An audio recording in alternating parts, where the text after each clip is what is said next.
Thank you so much, Gordon and Mike, for your amazing introduction. It really means a lot to me. And thank you all for being here. It's really my pleasure to get some time to talk about the research I've conducted over the past years. But maybe before jumping into the first slide, I want to take some time to describe in broad strokes what I'll be talking about. So if you look at the title, at the center of this title, there is this notion of protein structure. So that's what I'll be talking about. I'll be talking about the 3D shape of something you may have heard in a different context, which are proteins. So proteins are just an instance of something bigger, of macromolecules. Think of macromolecules as the tiny machines inside your cells. So we'll study their structure, and there are different ways one can get information about the structure, but one of them is called cryo-electron microscopy, cryo-EM for short. And this has been the focus of my PhD, and more specifically, I've been interested in the computational side of cryo-EM. So to be very clear, my goal was to essentially turn a set of observations from cryo-EM into a 3D structure or an ensemble of 3D structures. So let's start with this notion of macromolecule. And if you look at how the word is built, you'll probably guess what it means. It's just a large molecule, so a large group of atoms. And there are actually many instances of macromolecules in your own cells, in your own body. In this case, they're called biomolecules. I could cite, for example, DNA, RNA, and proteins. You can see that proteins can sometimes be extremely large molecules. They can even sometimes be assemblies of different molecules attached together. But really, the common point of macromolecules is that they are large, that they contain many different atoms. And because they contain so many different atoms, they enable complex chemical reactions. And this is their key property. So to give some examples of complex chemical reactions, I could cite energy conversion inside your cells. I could cite antigen recognition by your immune system. Or I could also cite very specific applications, more engineering-oriented, like the optimization of substrates using proteins for the crystallization of calcium carbonate. So this means that really understanding the complex reactions that are enabled by macromolecules has applications ranging from molecular biology to drug design and even to carbon capture. So really what we're interested in here is the function, which I'll define to be more clear here as the description of the interactions that a given macromolecule can have with other molecules. So if you think about it, this is a very abstract and high-level description of the macromolecule. We could use a much lower level, less abstract description using chemical information. We could describe a macromolecule by describing what atoms are inside this macromolecule and how they are connected to each other. And actually connecting these two descriptions together is an extremely challenging task. For example, going from the chemical information to the function is the focus of a whole scientific field called biochemistry. Going the other way from a set of desired function to the chemical information would be the focus of drug design or molecular engineering. So to make that connection slightly easier, one thing we can do is to introduce an intermediate variable, which we call the structure. So to be clear again, I'll define the structure as the relative location of atoms in 3D space. And at a fundamental level, the reason why this structure is useful in connecting chemical information to function is because electric forces, which underlie most of the intra and intermolecular interactions, are a function of relative distances in 3D space. So really what matters is not so much what atoms we have in the molecule and how they are covalently bound together, but more so how they are located with respect to each other in 3D space. And here I'm simplifying things a little bit too much. I shouldn't be using the singular form. I should be using the plural form. A protein or a macromolecule is not a static object. It really is an object that can navigate an ensemble of structures. So this is this ensemble that we'll be interested in here. So at this point, we understood why it's potentially interesting to get information about structure. But the question becomes, how do we get information about structure? And there's essentially three ways one can get information. One way would be to use first principles or physical laws. For example, using classical mechanics and some approximation of the force fields, we can run molecular dynamic simulation and have a sense of the low energy states of a macromolecule. For small molecules or smaller molecules, we can push the approximation further and further, take into account more and more quantum effects and go all the way to density functional theory. So this is really the principled approach. One complementary approach to that is to use experimental data, to use observation. And in the past years, different methods have been invented to get information about structure experimentally. The most popular today are cryo-electron microscopy and X-ray crystallography. So I'll come back on those two techniques in the next slide. But more recently, a third approach to get information about structure has been developed, and I would refer to that third approach as pattern recognition. So here I'm referring to algorithms that you may have heard about, algorithms for protein structure determination, for example, with AlphaFold, that were able to infer and detect patterns between genetic sequences and protein structures by looking at huge databases. So here, as I said, I will focus on this second path towards structure determination. And I mentioned these two techniques, cryo-EM and X-ray crystallography. So to understand what the differences are and how they are used today, the first thing I did was to go on the protein data bank, the PDB, and ask for the number of structures that were deposited on the data bank as a function of years, either coming from X-ray crystallography or from cryo-EM. And what we can see from that plot pretty clearly is that X-ray crystallography is still today the most used method for structure determination. It's a very mature method. It has not been growing so much over the past years, while in comparison, cryo-EM has been growing at an almost exponential rate over the past years, and it's likely that in the coming maybe 5 years, cryo-EM might become the most used technique for structure determination.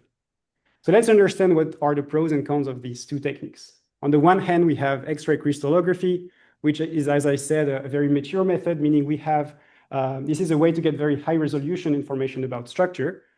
However, as the name indicates, crystallography requires you to crystallize your protein. So you can only see a subset of the states that the molecule can have, in particular, the crystallized states. On the other hand, we have now cryo-EM. Cryo-EM is, and I'll develop on how it works.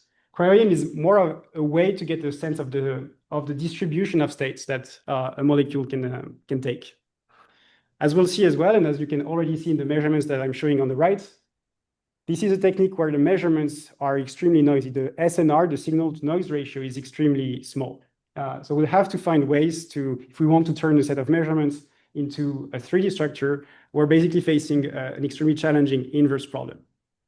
So to understand how we went about finding solutions to this inverse problem, I'll describe first how the image formation model works. This is a photograph of a microscope. This is 3 to 5 meters high to give you a sense of magnitude here. And in the middle of that microscope, we have a layer of ice in which we trapped many copies of the molecule we want to know the structure of. We then throw an electron beam through that layer of ice.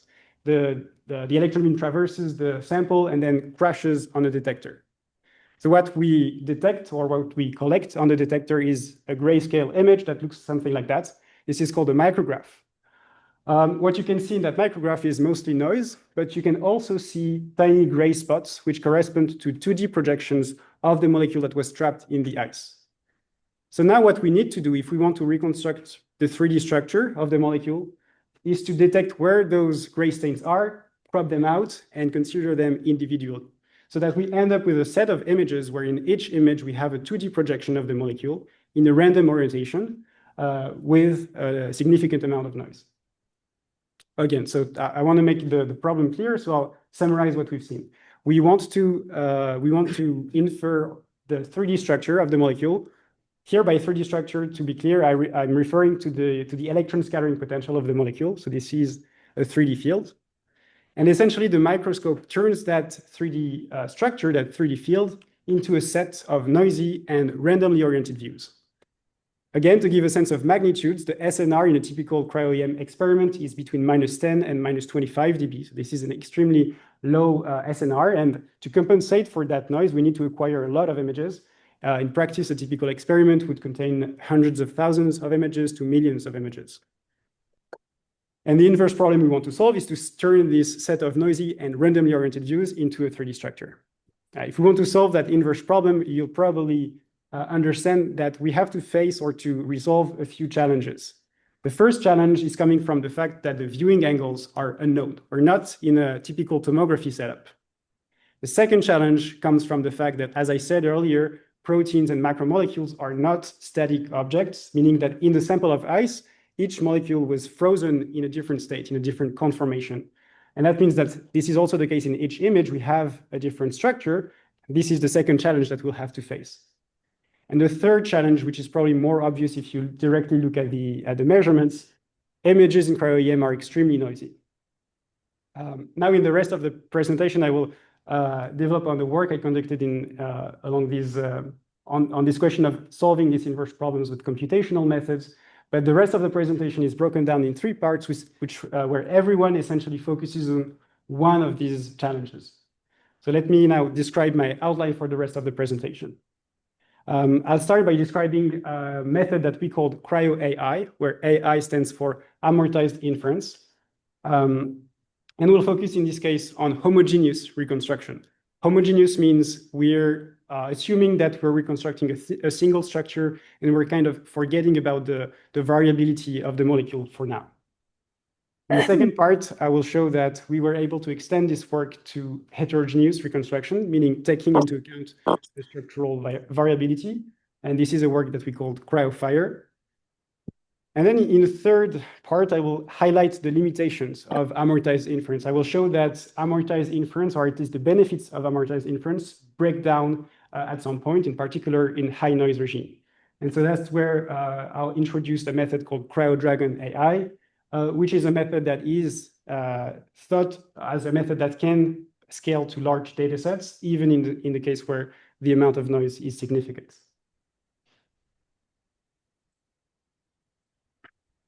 So let's start with part one, cryo-AI, amortized inference for homogeneous reconstruction. So to really understand this homogeneous reconstruction problem, I will need to introduce a few mathematical equations. So this is the approximation of how the microscope works.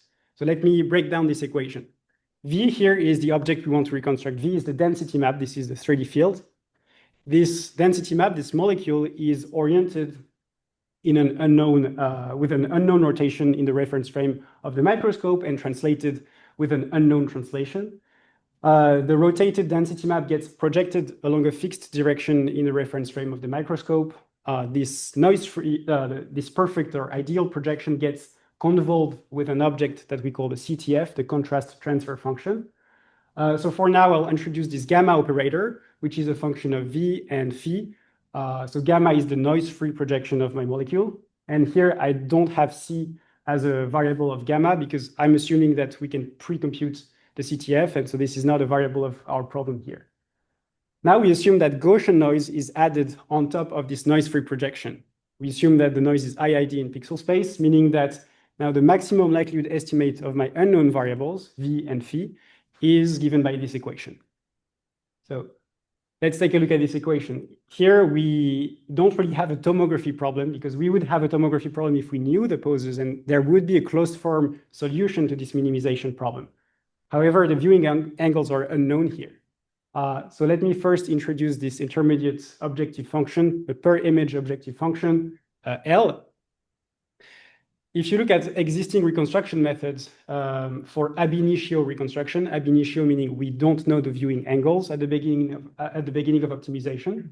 If you look at how they work, they are essentially all a variant of a coordinate ascent algorithm, meaning they would start by randomly initializing the density map and the set of poses, and then they would alternate between optimizing over the poses, that would be the pose estimation step, and optimizing this objective function over the density map, that would be the back projection step. And then the method goes back and forth between these two steps. So let me first focus on this first pose estimation step. So essentially at the pose estimation step, we're given an image, we have a current estimate for the density map, and we want to know the most likely pose or viewing angle for that image. So if you think about how we could go about solving this problem, you might come up with different ideas. The first one could be something like an exhaustive search. So define a grid in the space of poses, in the space of rotations, and look for the minimizer of your objective function on that grid. This would be very robust to high noise levels, but obviously this would be very slow because you'd have to compute the objective function on every point of your grid for every image in your datasets. However, because this is so robust to high noise level, this is in practice what's used in most of the state-of-the-art methods like Reliant, CryoSpark, or CryoDragon 2. Another method that you could think about would be something like a gradient-based optimization method. So gradient descent, you would follow the negative gradient of your objective function, which would be much faster. But unfortunately, since we have no assumption about the convexity of our objective function, we have no guarantee of convergence. So it would only work if we had a good initialization for our poses, which we don't have. And the third approach, a third idea that we wanted to explore in the work I'll talk about now, is amortized inference. And the key idea of amortized inference is to say, instead of optimizing the poses of all my images independently, I'll optimize one function whose job is to map images to poses. Once I have this function, the pose estimation becomes much faster because I just need to evaluate the function f.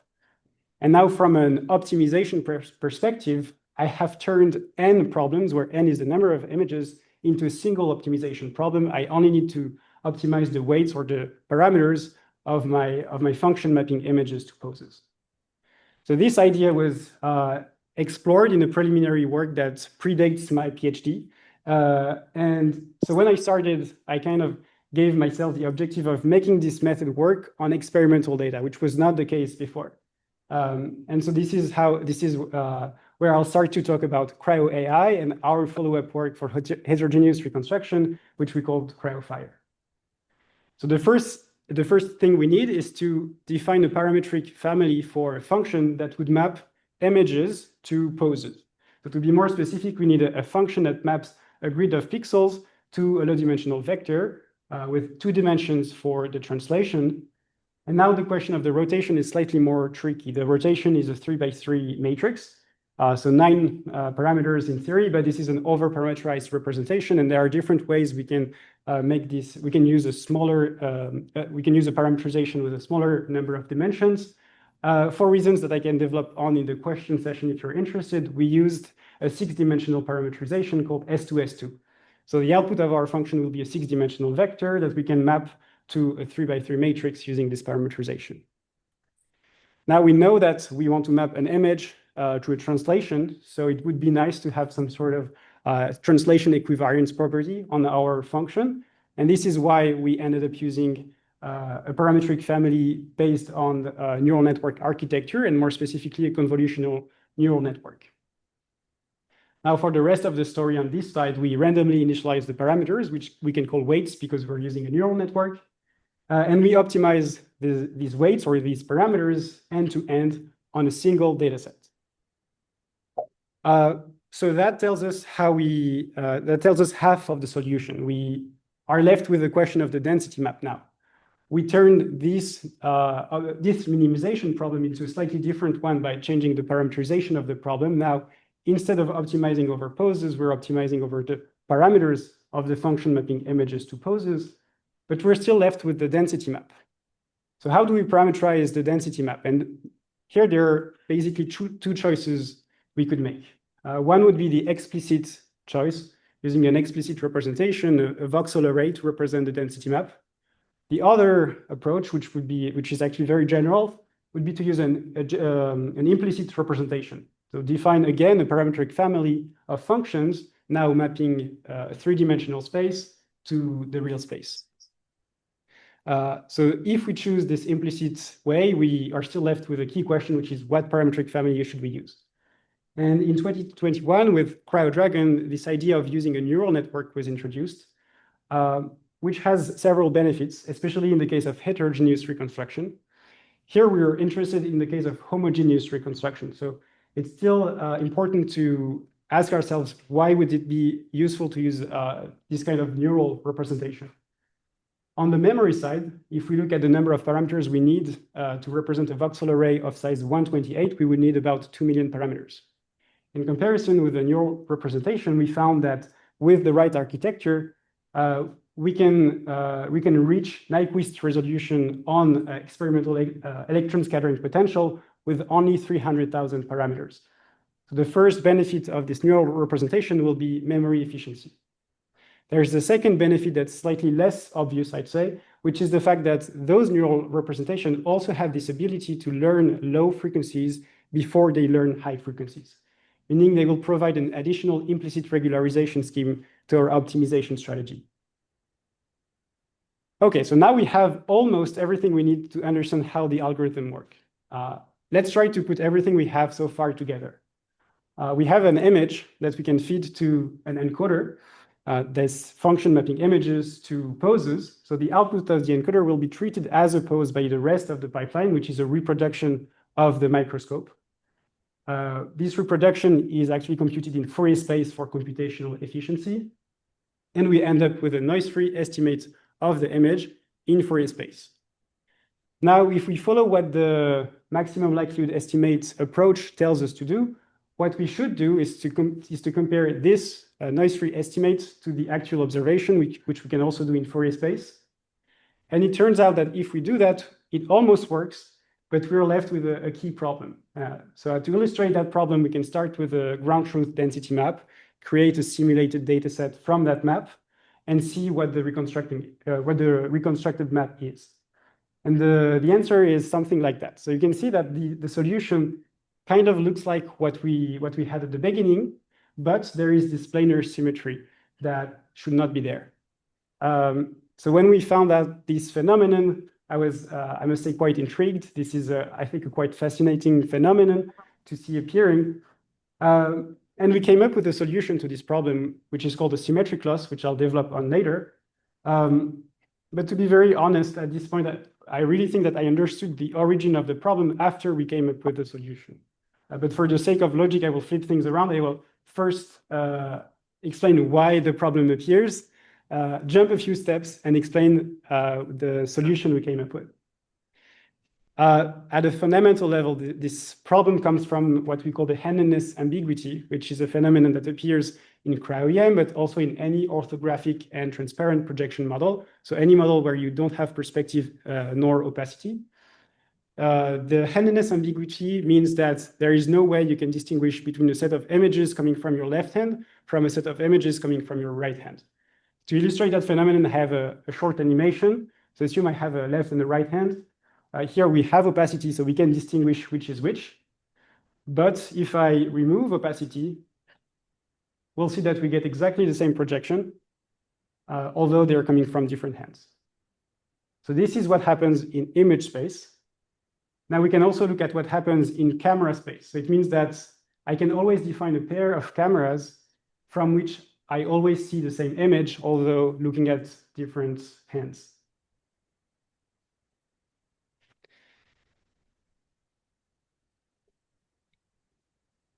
So the handedness ambiguity problem can be summarized with one equation that says if I project a flipped density map along a pose phi, I get exactly the same image as if I were projecting the initial volume from the symmetric of that pose. Now, as I said, I'm jumping a few steps, and I'm happy to come back on those jumps in the question session. But the solution we came up with to solve that problem was using the symmetric loss. The symmetric loss looks like that. You can see it's quite similar to the L2 loss, except we have this minimum operator inside the sum and two terms inside the minimum. The first one is the classical L2 loss. The second one is very similar, except we're using I tilde instead of I. I tilde is a rotated version, an in-plane rotated version of I. So in other words, with a diagram, how the symmetric loss works is the following. We start with an image, we give it to the pipeline, and we end up with an image. But we also rotate our image and give it to the pipeline to get another image. Now the symmetric loss computes the distance between inputs and outputs for both paths and only considers the paths that minimize the L2 distance. If we use that symmetric loss, we do end up with a solution that doesn't have the symmetry that we had before. So at this point, we wanted to first validate the method on simulated data. We used a simulated data set of the pre-catalytic spliceosome. On the left, I'm showing an image. On the right, the ground truth density map we used. Here is the reconstruction we got from cryo-AI. And here are the reconstructions we get from the state-of-the-art method, CryoSpark. These are qualitative results. We can also get a quantitative evaluation of the method by looking at the Fourier shell correlation, the FSC, as a function of the spatial frequency. a way to quantify resolution is to look at when this curve intersects the 0.5 point on the y-axis. And we can see that our method on this synthetic data is really on par with the state of the art. Now, even better news, the method works on experimental data. We validated also the method on a dataset of the ATS ribosome, showing an image on the left, qualitative results in the middle, and quantitative results on the right. And we can see that especially if we allow ourselves to use the refinement strategy from CryoSpark, which essentially requires an initial density map and pre-estimated poses, we get a solution that is really on par in terms of resolution with state-of-the-art methods. So we are on par with the state-of-the-art, but where is really the benefit of cryo-AI? Well, to understand the benefit, we need to look at the method from a different angle. We need to look at runtime. So the experiment we did was to use simulated datasets again of different sizes and compute the runtime of our method. The runtime can be defined in several ways. We can define it as the time it takes to reach a certain resolution, which we defined as 10 angstrom here. And so we look at the time it takes for us to achieve this resolution. And if we achieve this resolution before processing all the images, we stop optimization early. And we end up with a compute time that is roughly independent of the dataset size, meaning that for large dataset, we discard a lot of images. We can also define the runtime as the time it takes to get this resolution, but also to estimate all the poses in the dataset. So this time will, of course, be at least linear with the number of images. But the key advantage of amortized inference is that the time it takes to estimate one pose, once we have this optimized function, is much faster than the time it takes to do the same thing with an exhaustive search strategy. So we can see that by comparing the method to CryoSpark. And on a large data set that contains almost 10 million images, we end up with a 5x speedup using that runtime. And if we're only interested in the reconstruction and not so much in the poses, we get a 20x speedup on the same data set. Important to note that CryoSpark doesn't allow you to stop optimization before processing all the images. So really, cryo-AI seems to be useful when you're processing a large data set. It would be much faster. But you can see that we were able to reach a good resolution with a small number of images. And in this case, cryo-AI is not really useful. So the question becomes, why would we need a large data set in the first place? And the question is because we need more information than the structure. So this is where I need to go back on this first assumption that we made. We oversimplified the problem by assuming we wanted to reconstruct a single structure. In reality, molecules can move and add up different shapes or conformations inside the layer of ice, meaning that in each image, not only do we have a unique and unknown pose, but we also have a unique conformation. And that means that the object we want to reconstruct is not one structure, but more so an ensemble of structures. So this is where I'm moving on to the next part of this presentation, and I'll talk about cryofire, which is an extension of this amortized inference idea to heterogeneous reconstruction.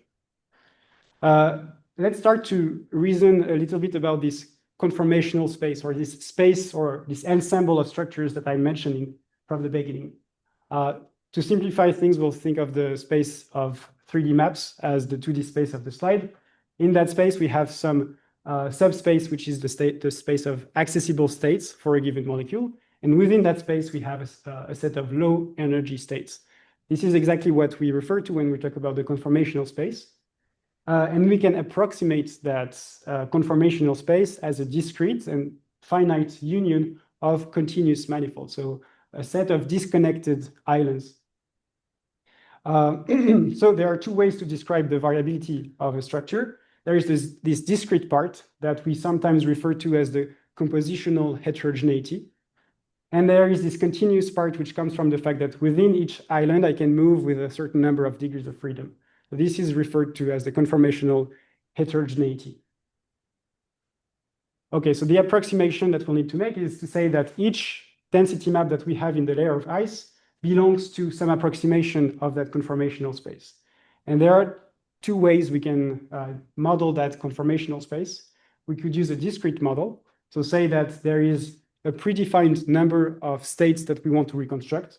And this is the idea that's used by a lot of methods like Reliant and CryoSpark. And this method, of course, will be able to cope with compositional heterogeneity, the fact that we have discrete islands disconnected from each other, but not so much with the conformational parts and not so much with continuous motion. We could also use a continuous model, meaning that we could say each conformation can be characterized by a low-dimensional vector, Z, belonging to some space capital Z, a subspace of a low-dimensional space, let's say dimension D. This will be able to cope with the continuous part of the variability, but since we can also cluster points from each other in the Z space, we can also potentially cope with compositional heterogeneity. So this is why we ended up using this approach in CryoFire. Now, the way CryoFire works is very similar to what we saw before. We have this encoder, this function mapping images to our latent variables. In this case, the latent variables are the poses, but also this latent embedding Z. And the rest of the pipeline, as before, is a reproduction of the microscope. So we end up with a noise-free estimate of our image in, this is not Fourier space, this is Hartley space, which has very similar properties. And then we end up computing the distance between the noise-free estimate and the observed image using the symmetric loss. Again, the good news is that this extension to heterogeneous reconstruction works on experimental data. We validated the method on the dataset of the precatalytic spliceosome. This is an image from the dataset. We can see that the predicted poses are consistent with previous estimations. And now if we look at the predicted embeddings, the predicted Z, in practice, we use an 8-dimensional space for Z. So if we want to visualize them, we need to use a dimensionality reduction algorithm, and we use PCA. And now we can sample points along the first principal component in that space and look at the associated density maps. And what we can see from those maps is that we recover the characteristic bending motion of the spliceosome. And if we sample even more points on the first principal component, we can end up creating a 3D movie of the principal direction of motion of the spliceosome. And again, the benefit of the method is visible when we start to look at runtime. So here we're comparing the runtime, this is the second column, between CryoFire and a state-of-the-art method that also uses a neural representation called CryoDragon 2. And we can see that as we increase the size of the dataset, the compute time increases much slower with this amortized approach. So again, it seems that at this point, amortized inference is really useful potentially because the runtime is roughly independent of the dataset size, which sounds a little bit like a magical property. So what I wanted to really understand is this always true, or does it break down at some point? The answer is that yes, it breaks down at some point, and it breaks down when the images are too noisy. To show that this is true, I came up with a simple experiment which consists in creating datasets with simulated datasets with different noise levels. And since those are synthetic datasets, I know the ground truth pose. So I can train an encoder to map images to poses, and I can evaluate my encoder on my training set, but also on a test set. So images coming from the same molecule, but from different viewing angles and with different realizations of noise. And if we look at the training time error, we end up with something that doesn't grow that much with the dataset size. But if we look at the test time error, we really see that drastic increase in the error, and we transition between a learning regime on the left and a memorization regime on the right. And the key problem with that memorization regime is that it breaks down this key assumption that the training time or optimization time is independent of the dataset size. Here I'm showing the training time as a function of time. I'm showing the training error as a function of time for different dataset sizes, and we can see that the behavior is pretty much similar. In a high noise regime, we end up with a training time that becomes roughly linear or roughly proportional to the number of images. So really that amortized approach would work on low noise, relatively low noise images, but breaks down at some point if the images are too noisy. So we had to go back basically to the whiteboard and come up with something to solve this issue. So based on the previous observation, we discarded the third approach, the amortized approach for the pose estimation. And we were left with the exhaustive search, which is robust to high noise, but much slower. and the gradient-based strategy, which is faster but requires initialization. So what we did is coming up with a two-stage post-estimation strategy where we would start with the exhaustive search and end with gradient descent to get the speed up from this gradient-based optimization. So now how does CryoDragon AI works? Images are still associated to a low-dimensional latent embedding Z, but now not through the encoder, but through a lookup table. Each image is associated to this variable Z. Z, as before, is given to this neural representation. We end up with one density map. And now the density map can be provided to a post-search algorithm. We use a hierarchical post-search algorithm for computational efficiency, and we end up with a pose that we give to the forward model. We end up with a noise-free estimate that we compare with the L2 loss to the observed image. But the key idea is that at some point we'll switch from this post-search strategy to a gradient-based strategy, which will, of course, provide some speed up. So the time it takes to process one image is 20 times smaller when using the gradient-based optimization. But we also have a gain in accuracy. Because during this exhaustive search step, we need to predefine a grid of a given resolution. The resolution of the reconstruction will be limited by the resolution of the grid. And as soon as we switch to gradient descent, this is not true anymore, and we can further decrease the accuracy or further decrease the error of the post-estimation. Now, a key parameter in this method is when do we switch from post-search to gradient descent. This is a user-defined parameter, but in practice, we found that for most experimental datasets, waiting for the method to process 500 images with post-search provided a good enough initialization for gradient descent. Okay, so we wanted to make sure the method was working and was able to cope in particular with these two types of variability I was mentioning earlier. The first one is this conformational heterogeneity, and we went back to the pre-catalytic spliceosome datasets. But here we made our lives harder in a way. We used the raw version of the dataset. We know that in this dataset, we have images that should not be there. We have junk images, and most reconstruction method would pre-filter the dataset before running through reconstruction. We made our lives harder by keeping these images and using the raw version of the peaked particles. On the left, we have the predicted embeddings in the PCA space, and we observe this cluster of points in the left, which actually correspond to the junk images. And on the right, we can traverse this second cluster and reveal the bending motion of the spliceosome. We also wanted to make sure the method was able to cope with compositional heterogeneity. For this one, we used a different dataset. We used the assembling 50S ribosome dataset. And we were expecting to see different states, compositionally different states. And so therefore, points to be clustered in the latent space. To reveal these clusters, we use a UMAP representation, and we can see that the points are clustered together in a way that is consistent with previous labels of each image. And I'm showing on the right the reconstructed maps. Okay, so these were results on benchmark datasets where we knew what to expect.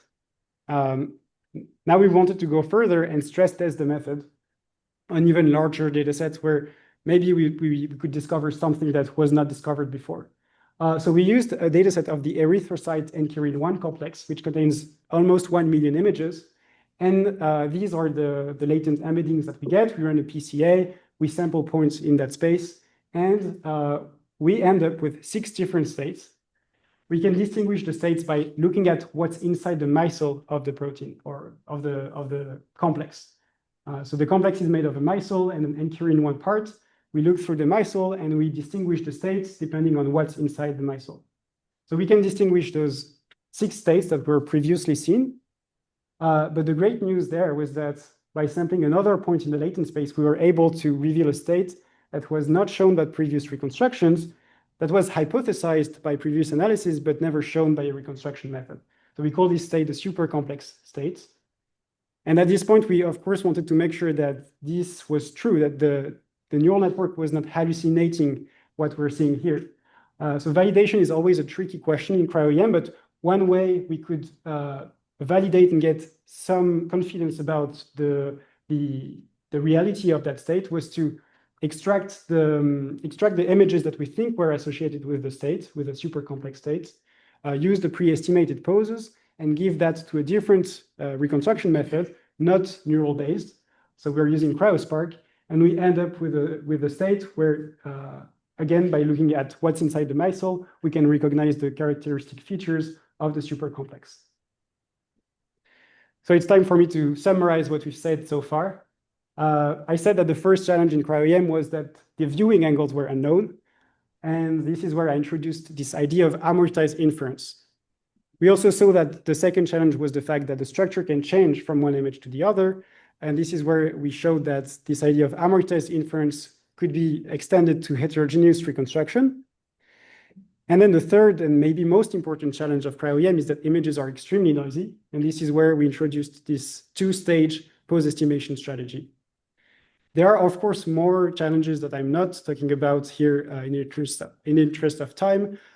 For example, the fact that different molecules can be mixed together in the sample, where in this case, neural representations or neural-based strategies would fail. And it turns out that we can solve this issue by using an ensemble of neural networks. And now I would like to, sorry. I would like to end this presentation with a few future perspectives for the field and stepping back a little bit. So I introduced at the beginning of the presentation these three ways towards structure determination, observation, machine learning that I called back then pattern recognition, and simulation. And I think there is a lot has been done already at the intersection between these ways, between these ideas, but a lot remains to be done at the boundaries and at the intersection yet. So let's look at, for example, the interaction between the experimental path and the machine learning path. For decades, this relationship has been going one way. We have been through decades of data collection. Scientists have been building curated data sets from these data, and then models have been trained based on those curated data sets. So protein structure prediction models like AlphaFold, Rosetta Fold, and ESM-Fold. Protein generation models more recently with Chroma, RF diffusion, ESM3. The fact that some of these models were rewarded with the Nobel Prize in Chemistry last year, I think just goes to show how those were impactful in science in general. And I think now there is a way, and this has been explored already in the past few years, there is a way to close the loop and use those prediction models or protein generation models as data-driven priors for 3D reconstruction. So as I said, a few works have been done in this direction, for example, using Chroma or AlphaFold architecture to process crystallography or cryo-EM data. I'd like to keep zooming out. One key limitation of these machine learning models is that they still view proteins as static objects. So one key objective for the field now is to design and train models that are able to sample from the ensemble, from the Boltzmann distribution of these proteins, which most likely will require access to more data. So where does this data will come from? Well, one solution that has been explored already last year is to use more data from simulation. This was an idea explored in a paper called Biological Emulator, which has shown really promising results, but is still limited to small proteins.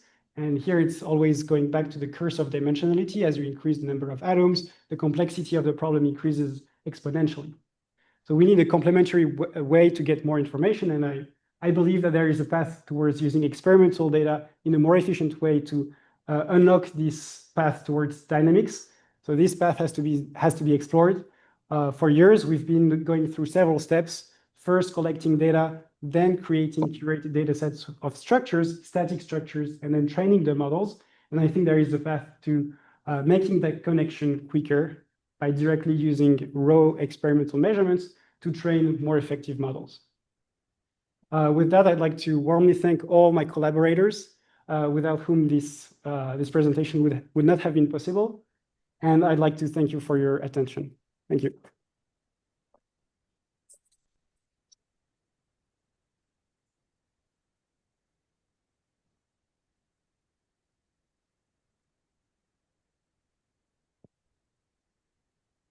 typically have a public Q&A session now, so anybody in the audience can ask a few questions.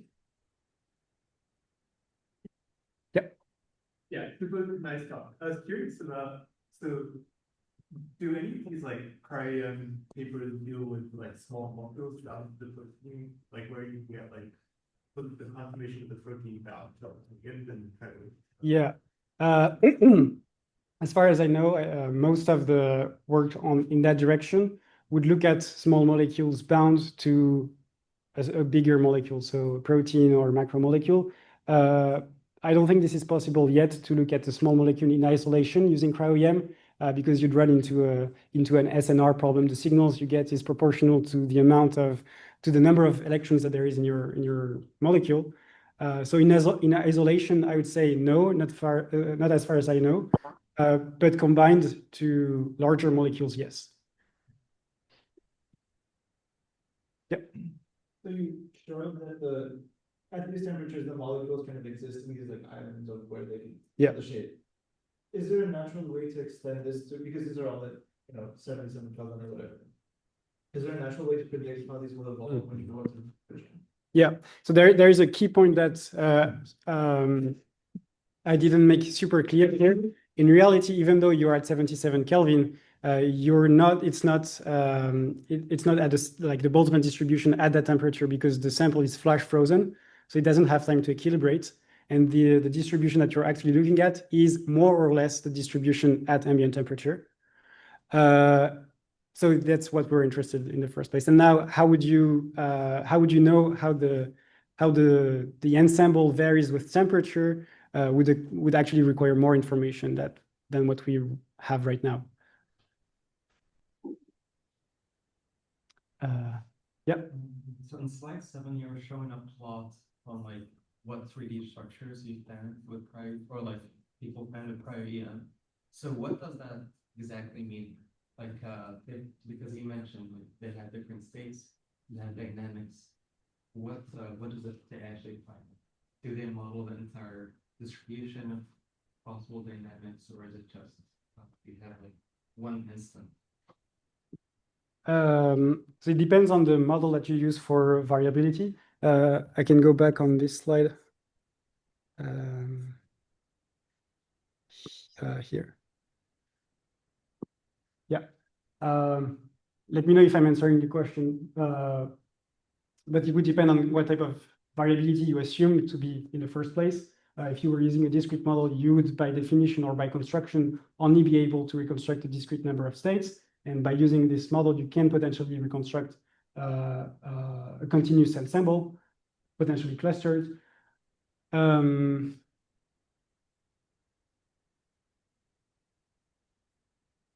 I'm wondering, the distribution of states is yes. One way to answer the question, I would say, is to say that the latent space that you're looking at, if I'm showing, for example, the PCA in that space, I could approximate the distribution of points with an empirical distribution, but you cannot interpret that as or link that directly to the free energy of your molecule. The only thing you could do potentially would be to define conformational states, so ensembles of points in that space. Look at the empirical distribution that you got between the different states that you've defined, and from there, define free energy differences between the conformational states. And when you say like a protein is entered into the protein bank entry data set, is that what you mean, or like you just? Oh, okay. Yes, this is here. This is an extremely relevant question, coming back to this question of how do we train the models. So far we've been training the models with what we had, meaning mostly the PDB. And the way the PDB is thought is a data bank of static 3D structures. So everything that you find on the PDB is by construction a static structure. I think there is work that could be done in the direction of rethinking how we deposit the data, especially if we were able, with our new reconstruction methods, to reveal dynamic. How do you deposit that dynamic information? I think this is first a hard question. This is not obvious how you would format the data to do that. And this has potentially useful applications like training more effective models. Yeah, thank you. For the lab you mentioned where you identified this transfer of the super complex that was missed before. Yeah. You mentioned that validation of that process is quite tricky, and the way you did that was you feed the relevant 2D images and poses estimated from your model to correspond, right? Yeah. So what happens if you don't get the predicted poses, or like you don't feed any information, you just tune the hypothetical sometimes hard to do that? Can you tell me what's the tricky part of validation? Okay. The tricky part first is that even this experiment that I'm showing here doesn't give us 100% confidence in the fact that this state is true. You could come up with a crazy example where we have exactly 50% of the images that contain exactly 50% of the protein, and the other half of the images containing the other half of the protein. And you would, if you look at the MLE estimates given those images, you would end up with exactly the same thing. Now you also asked what would happen if we didn't give the pre-estimated poses to CryoSpark. And I believe that for this dataset, because the number of images is quite small on this cluster, we needed to give the pre-estimated poses, otherwise the ab initio version of CryoSpark would fail here. Yeah, thanks.